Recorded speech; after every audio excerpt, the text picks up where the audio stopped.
Hello guys, pasilip ko lang po sa inyo tong aking 5 gallon na may barrel female. Nakita ko kanina ang dami na niyang mga fry trailings. Ayan, ang dami na. Yung iba nasa ibabaw ng guppy grass.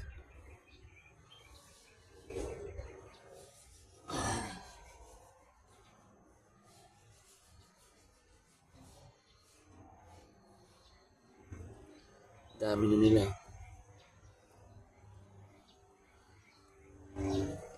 Subukan ko naman yung hindi na ipapagpag.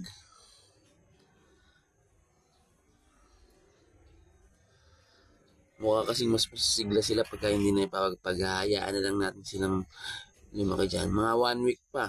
Saka na lang natin alisin yung ating barrel female.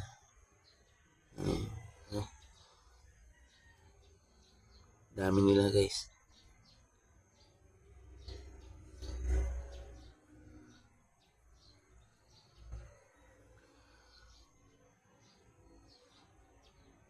Salamat po. Paki-like na rin po.